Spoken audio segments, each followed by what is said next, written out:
Tombe de Rachel ou mosquée? C'est une question que l'UNESCO a tranchée récemment. L'UNESCO, vous savez, l'organisme culturel de l'ONU, a voté une résolution demandant à Israël de ne pas inscrire le lieu dit tombe de Rachel dans son patrimoine culturel. Parce que la tombe de Rachel a aussi une signification pour d'autres religions, notamment pour l'islam, ajoutant que aujourd'hui ça s'appelle la tombe Bilal. La tombe, la mosquée Bilal. C'est une mosquée. Alors c'est intéressant. Et qui est Rachel? Rachel, c'est la femme de Jacob, le patriarche qui s'appelle Israël dans la Bible, le père du peuple juif. Et c'est un lieu qui se trouve actuellement en Cisjordanie, mais dans une région accessible à Israël.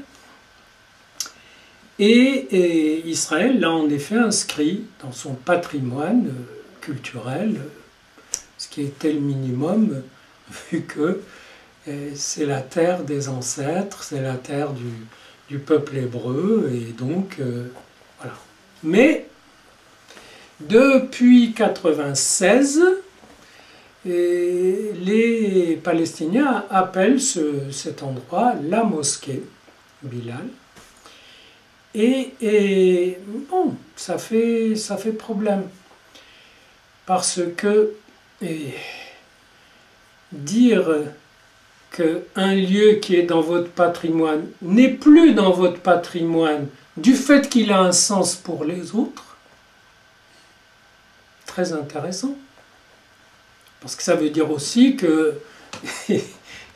le sens qu'il a pour les autres efface le sens premier qu'il a pour vous. Parce que cette tombe de Rachel était là avant l'islam. Et le lien avec le peuple hébreu était là avant l'islam. Et donc, quel sens ça peut avoir pour les autres? En l'occurrence pour l'islam, c'est le sens de remplacer un lieu hébreu par un lieu islamique.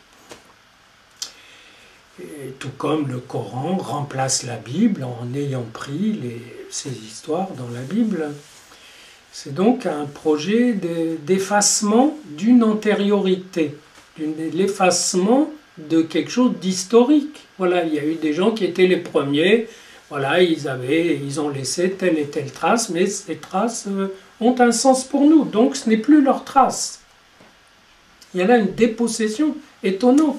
Parce qu'à la limite, on pourrait dire la Bible aussi n'est pas, la Bible hébraïque n'est pas du patrimoine du peuple juif, puisqu'elle a un sens pour les autres, puisque notamment pour les chrétiens, elle est un peu le départ de quelque chose qui s'est accompli dans les évangiles, donc c'est un petit peu l'annonce d'un accomplissement, et pour l'islam, c'est quelque chose qui un peu cafouilleux et que le Coran a remis en ordre en arrangeant les choses, notamment en excluant le peuple juif pour avoir trahi la Torah, etc. Alors que le peuple juif, il a sa Torah, il l'a trahi, il la retrouve, il l'a trahi, il renoue avec, bref, il vit avec, et on ne va pas sanctionner des gens dans leur rapport à leur texte en disant oui mais vous ne le suivez pas exactement, donc c'est pas vraiment votre texte,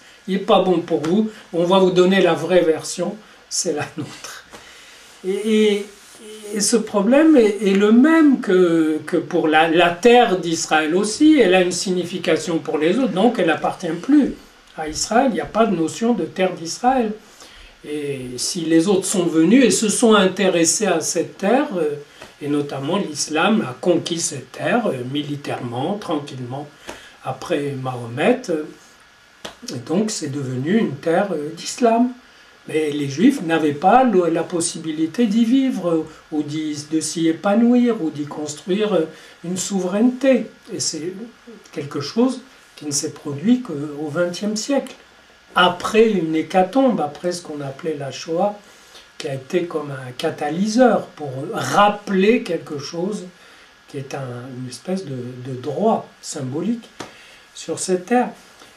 Et même le fameux mont du Temple à Jérusalem tombe sous le coup de cette même contradiction. Parce que le mont du Temple, il indique qu'il y avait un temple hébreu. Et certains en ont douté, mais comme Jésus a fait des visites au temple, on se dit il y a eu un temple. En fait, il y a tellement d'autres preuves, mais peu importe. Et Mahomet a eu une vision depuis l'Arabie, une vision d'une mosquée, de la mosquée lointaine, et la mosquée lointaine, et il n'y avait pas de mosquée à son époque, donc c'est clairement, y compris dans la tradition islamique, c'est clairement le temple juif, qui était en ruine. Mais quand les troupes islamiques ont conquis la place, quelque temps après la mort de Mahomet, elles ont fait construire une mosquée sur le mont du Temple. Et cette mosquée s'est appelée El-Aqsa. El-Aqsa en arabe veut dire la mosquée lointaine. Autrement dit, la vision qu'il a eue du temple s'est réalisée dans la mosquée qu'ils ont construite après.